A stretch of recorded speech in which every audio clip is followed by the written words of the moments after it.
Randomere Heath. That's where we are. There's a place called Kingswood, Randomere Heath. Further on from that, you've got Rushmere County Park.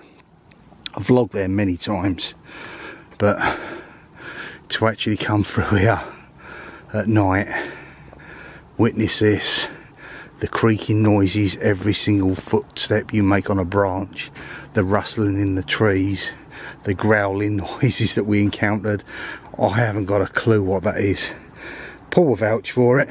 I think it's anti-clockwise around the church 13 times, then the devil himself will show up. One thing for sure, I will not be doing that, because if I run round the church 13 times, something will show up, because I will probably be, I'm so unfit, I'll probably lay down and die myself. So make of that what you will, with all your urban legends, etc.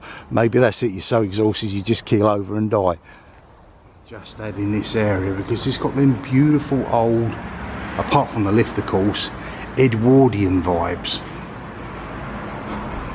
Regenerated. This was all once part of the magnificent Wolverton Works. Something in there, and I'd say it's probably a fox. Won't cause us any harm, of course. You're just seeing eyes now and again.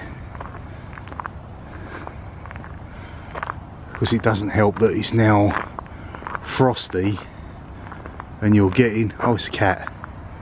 Is that a cat? Focusing. It's a cat, it's a puddy cat.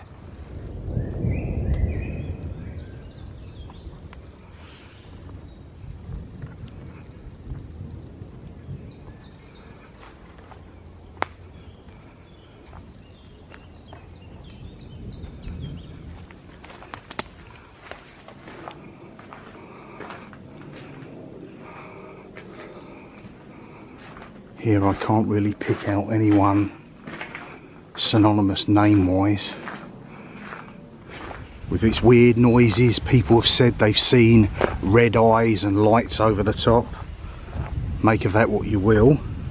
But that there in front of you is the Devil's Bridge.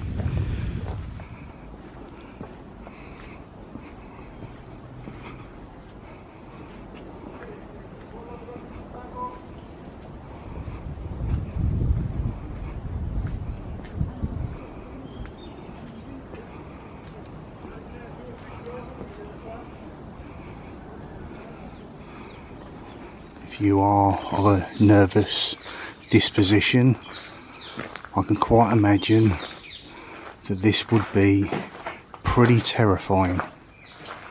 If you notice the torches, the flames, they're turned upside down, indicating that life has been pretty much snuffed out.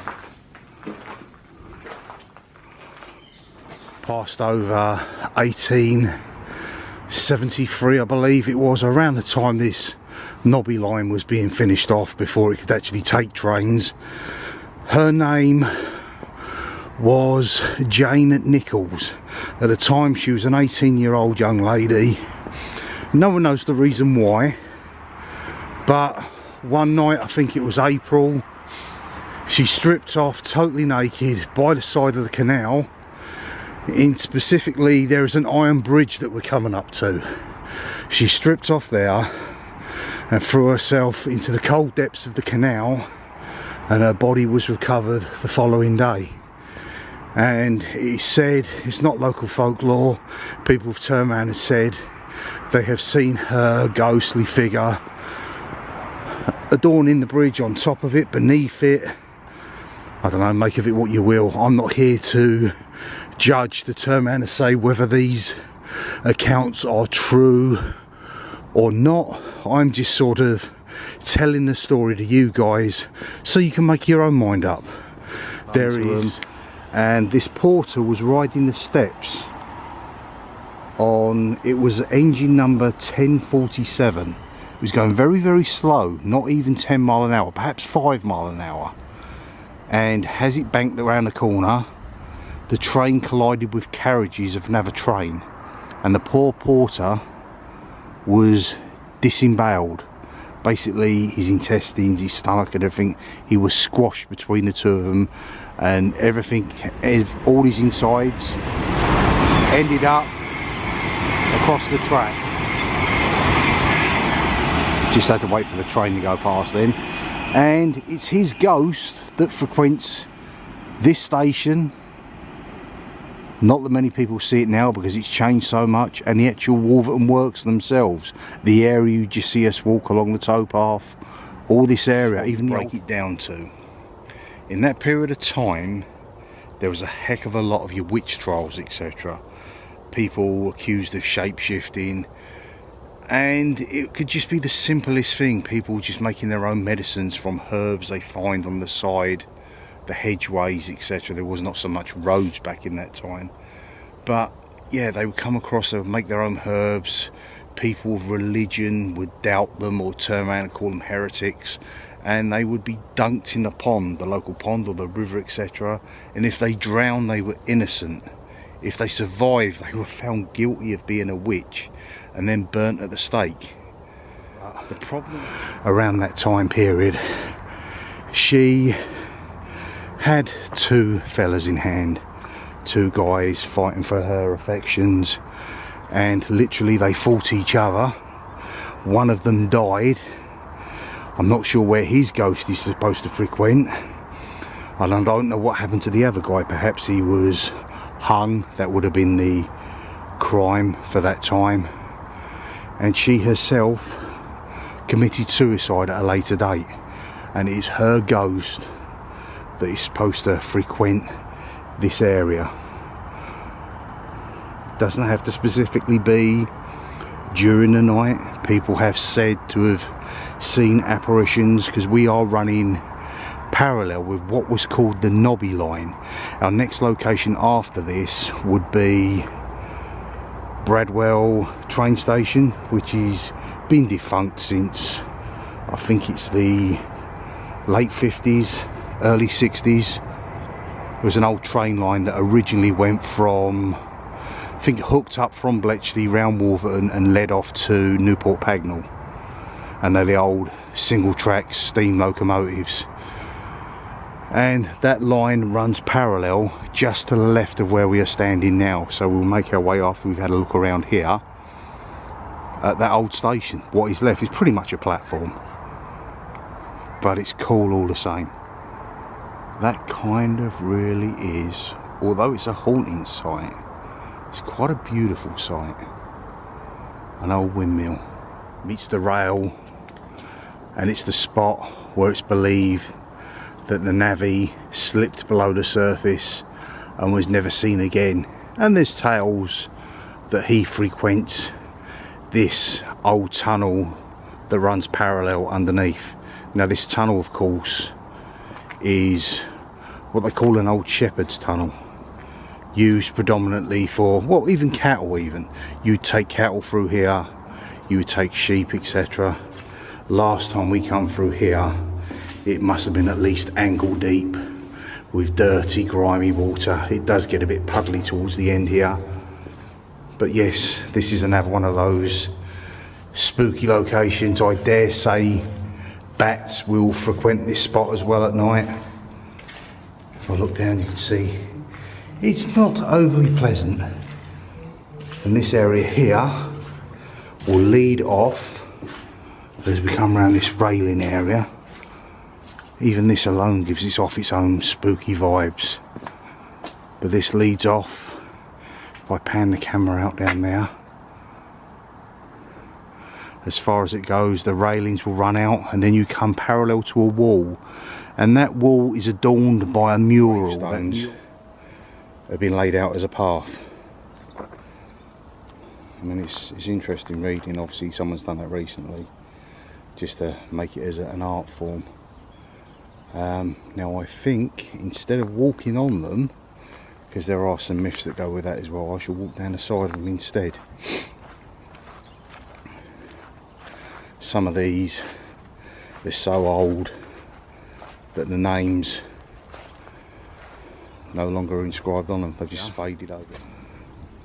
These date back from before there would have been windows here, There's another one there just below where a window would have sat, and what they are markings from where the church would have been blessed. Not that it done it any good. That, I don't know, it was a doorway to something. Maybe, I don't know how thick the walls were. There could have been an annex on the side there maybe at one point, or maybe just a way of exiting.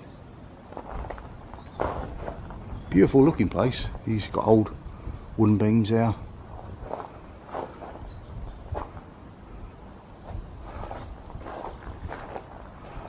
Actually, I don't find this spooky at all at the moment. I'll go deeper into the stories and maybe that's a bit unnerving for people. And this is what a lot of people turn around and say, is the church itself is facing the wrong way.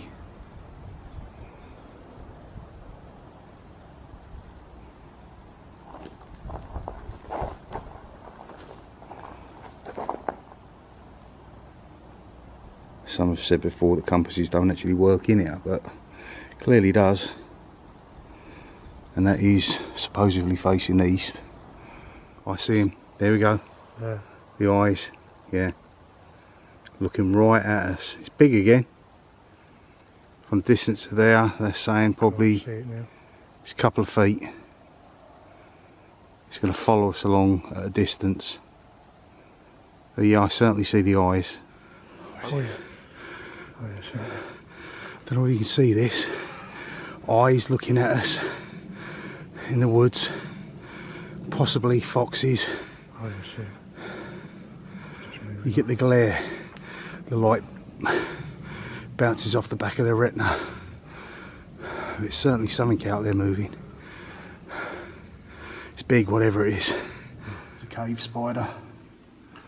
Not very big. They grow to 5 times the size of that. But we'll leave him be. I was going to put up the flasher up there, but I'll move it to somewhere else. Okay, I'm going to do a spirit box. So, inhabitants of the Devil's Bridge, those lost souls, maybe of the church and the graveyard behind us, those who can't find their way, even to my sister who passed in January, make yourself known.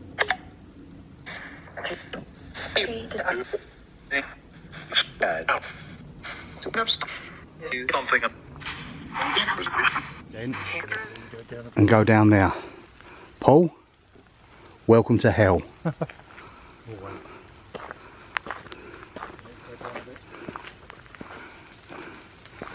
This is as spooky and as sketchy as you get. I'll just brighten it up a bit. You're seeing what I see. If I flick away the torch, that's what we see. It is pitch black. Now, many people have come to their own conclusions over the years of the purpose of this. I honestly don't know. Someone say about the Earl of Bridgewater, who's got a monument up on the Ashridge estate. I know they mention about the monk, the ghostly figure of the hooded monk that tries to find his way to a monastery, which is now I believe it's a college there.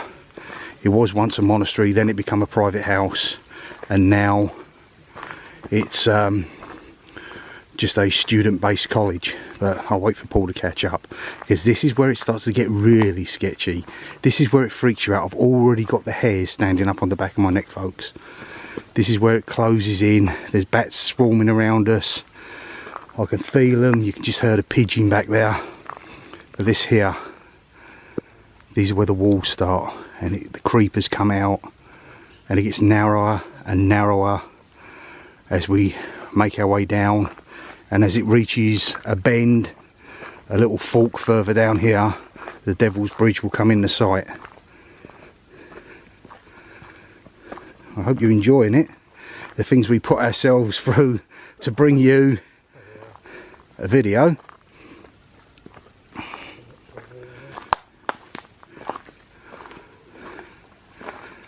I said this is old stone and flint work, so this is going back a couple of centuries. You've got brickwork in there as well, so that must be, I don't know, post 1800s. Now my first belief was these here were just to hide a bank. I think maybe they just built it through, and these walls here are to stop it from collapsing in on itself. This is all we got. As I said, we drop, the temperature has dropped dramatically. As we get further and further down, we're looking at a temperature drop of at least 10 degrees. The reason for that being is because, as you notice as we're going through there, how steep these banks are. Now you get a breeze because it's open either end. That breeze will build up. It's just a gentle breeze, but it's enough to drop the temperature. And as you're getting around this corner, you start to see the vine creepers, the trees overhanging. And as we come around the corner here, that should be Devil's Bridge coming around down here somewhere. Not quite there yet. Oh, that is the bridge. Just shows you how bad my eyesight's getting. That we're actually at the bridge right there in front of us. Pan it out a little bit. That is your Devil's Bridge. And I say it's very, very sketchy. The roots, everything overhanging. The locals try and turn around and say that the place doesn't exist, pretty much because they don't want the, so we're being tracked by probably deers. They're keeping a wide berth to the side of us. We keep hearing them scamper now and again.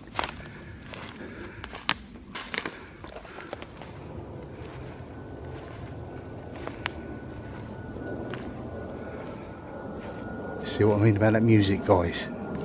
That is proper haunting, that is. And you've got a plane going overhead as well.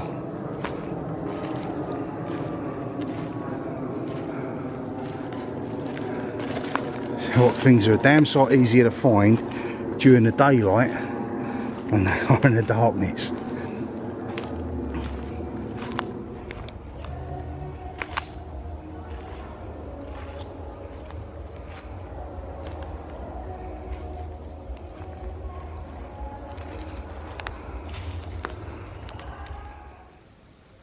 I'd said about these teepee type effect things that the rangers have built into the woods. It just adds to the added spookiness.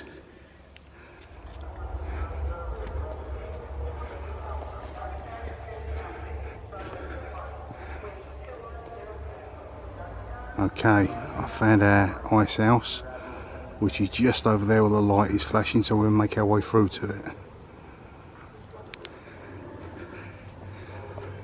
So I said, I ritual that took place here. You can see the windows, the door frame, etc. Devil worshippers are supposed to have turned up here and tried to raise the devil.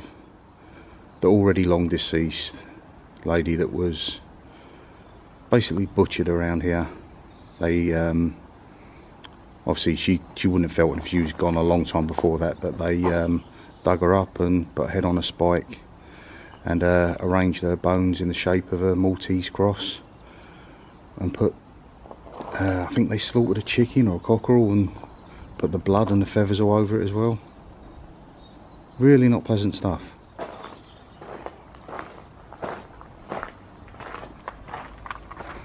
Okay, let's do this.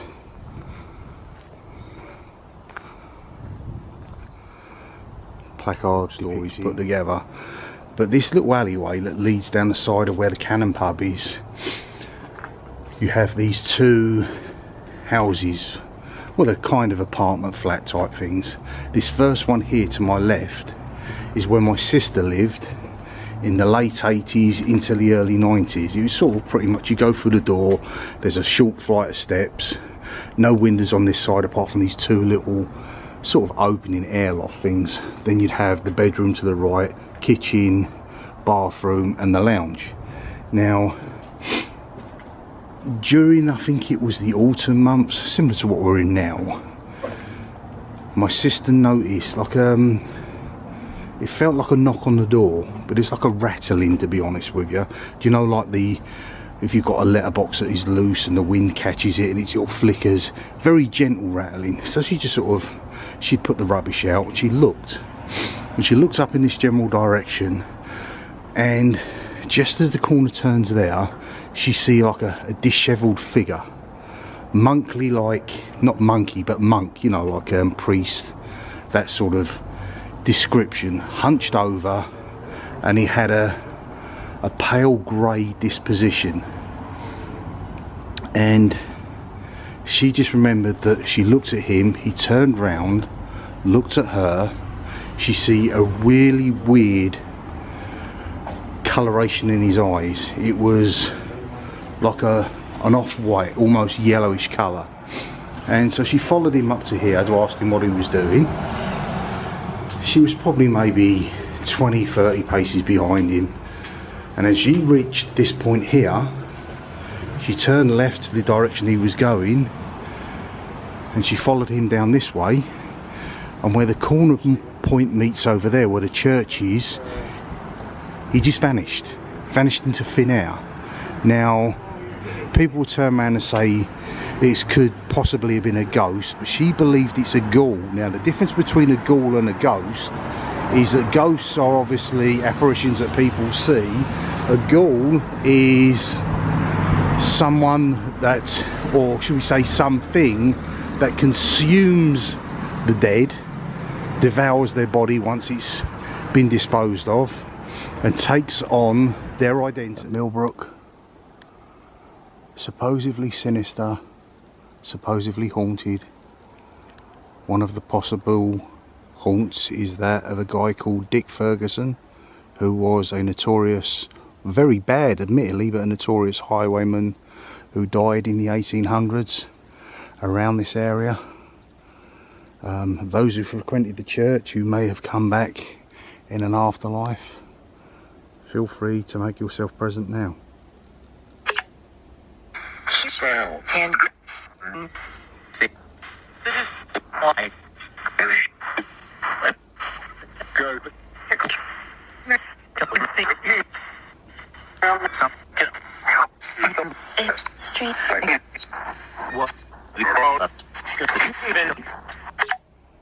Are there any spirits here with us tonight, or is it just me and Paul alone?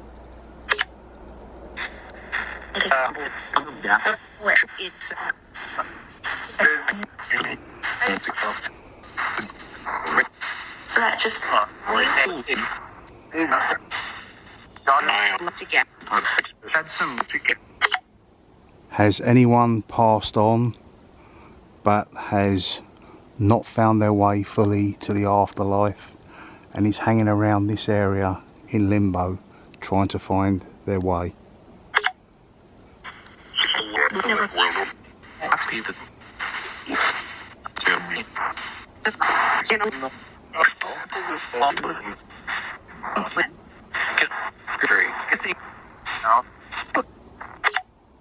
Are there evil presence with us tonight?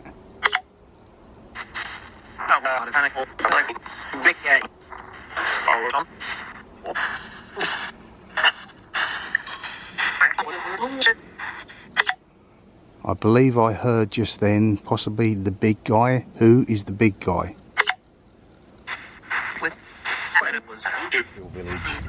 They were found by a couple walking along. They were playing, I believe they were playing with some object, and it was found to be they were playing with a human skull in the street. Now they approached the youths and they asked them basically, what the hell are you doing? And they said they found it basically here in the church behind me.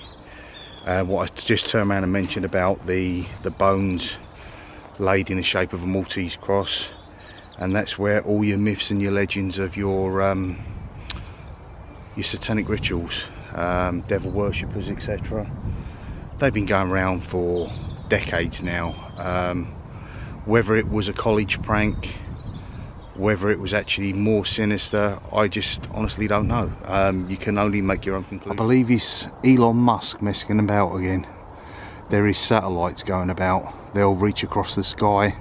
I remember during lockdown you had a whole line, a whole procession of them going past. But yeah, it's a whole line of satellites moving. Weird. Yeah, it's kind of bizarre. If you didn't know what they were, it could kind of freak you out. We haven't got on the subject of things like aliens or UFOs, etc. But yeah, they're not them, they are satellites. That is actually a new moon this evening. I did film that weird phenomenon on Saturday night. It was like a moon halo, largest one I've ever seen. I don't know what the expanse of it was, but around the perimeter of the moon you could actually see Jupiter and Uranus. And that's not being rude either. But yeah, unfortunately tonight we have a new moon, not a full moon. I don't think they were abolished from this country till about maybe the 1600s. The last wolf was hunted. But we're talking a time period where sheep and cattle, etc., were found left slaughtered in the fields. Children had gone missing. Other people had just miraculously disappeared. Now, this common day and age, the same sort of thing still goes true now. It still happens. But we can put it down to a dog left off the lead that's got run amok in a field. They do that. We know that. There's pure evidence of that happening. We know of people that will snatch people this day and age. Maybe it happened then, maybe it didn't happen then. We're surrounded by a plethora of water, be it river, canal, lake, etc. They could have quite easily slipped away. People could have looked in the different locations. Just recently this year, we had that poor lady who fell into the river and was not found for at least a month. Now in that time, they could have sort of floated away, never to be seen again. And you add up all these circumstances, and we have periods of, we've not actually got a full moon tonight, we've got a new moon. But the full moon, it gives off magnetic vibes, everything that we live around. We live with the sun, with the heat, etc. But the moon gives us gravitational pull, it does our tides, etc. People find it difficult to sleep. People find all other sort of means of things going on. It's hard to explain, but you all know this. You all know of someone that has issues around the time of the full moon, with problems sleeping, etc. We don't know rhyme or reason for why. And in that period of time, someone could have had a few episodes, not have quite been right in the head, should we say, and they say there's something, they say they're a creature, they howl or bark like the creatures that would in the woods. And this day and age, they would probably get sectioned. Then they would have been persecuted, term Hannah says witchcraft, or in this case, a shapeshifter, and hung.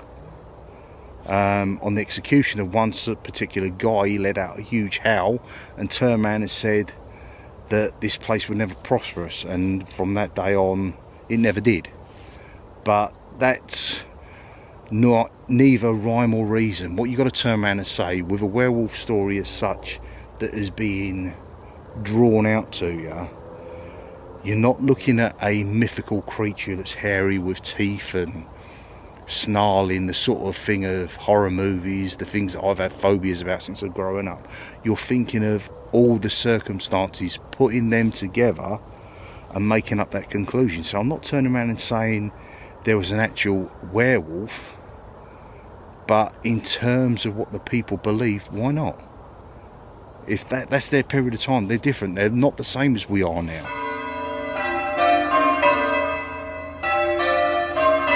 But our expert in question has turned around and says she believes our creature to be a melantric fox. Now melantric is like a polar opposite of albino. So an albino has got no pigment coloration at all. So you see its pink red eyes, which is basically a reflection off the back, its blood cells behind itself, but it has no pigment. Melantric means polar opposite. It's very, very dark pigment, almost black. Now she's saying that it's probably a melantric fox, which I've stood probably within 2 or 3 feet of an urban fox.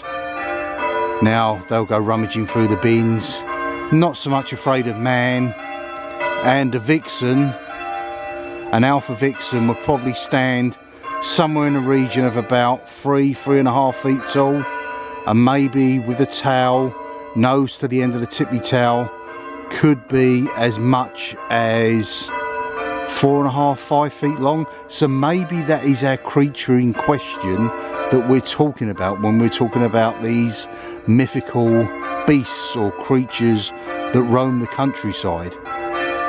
My father, of course, turned around and said that he come face to face with a beast of Milton Keynes, which he said this happened up, which is now a golf course, Woburn Golf Course. It was up in Brick Hill Woods back in the late 90s. He turned around and said he come out of a thicket area, and he said that the creature was very tigerish in appearance, but its fur was of a brindle. Now brindle is more associated with dog. So did my dad actually encounter a dog man? Now that certainly sends shivers up my spine, especially after my video last week and people putting me in touch with dogmen experts, which I knew actually nothing about. I didn't even know of their existence of, say, a week ago.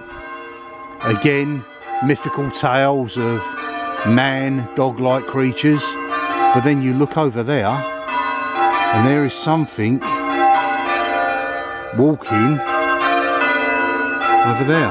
Oh, now we've got torchlight, so it's actually human, that is, but it just shows you your mind can play tricks on you. Total darkness, and something comes out of the mist across it. We talk about creatures and what have you. Look at that. Spooked the life out of me. It's come from out of nowhere. So we're going back to a time of 1804, 220 years ago. There was a happy-go-lucky farmhand by the name of Daniel Haynes, and for some apparent reason he was seen jolly the night before. The following day they found him hanged in his small abode in a little sheltered area away from the manor house. Now back in those days, I don't know the reason why, maybe it's just an old time thing, inquests were held in the Nag's Head, which is a public house on the high street just off from the manor itself. Now they come up with this old archaic term which is known as felo de se, which is going back from a bygone era, and it basically means that it's illegal to commit suicide. That's what it was like back in those days. Now because of this, because of him being denounced felo de se, they refused any right for him to be buried in consecrated ground, i.e. the church round Linford Manor.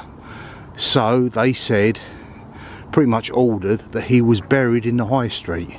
I don't know whether to this day his body lays beneath that road or not, but that is what happened. And ever since, his ghost is supposed to frequent the perimeter area of the church and the graveyard, because of course he's forbidden to gain entry. Now whether that's the reason why he's still supposed to be about, because he's not at rest, God only knows. How bizarre is that? People had mentioned seeing monks. Just going back just to show you,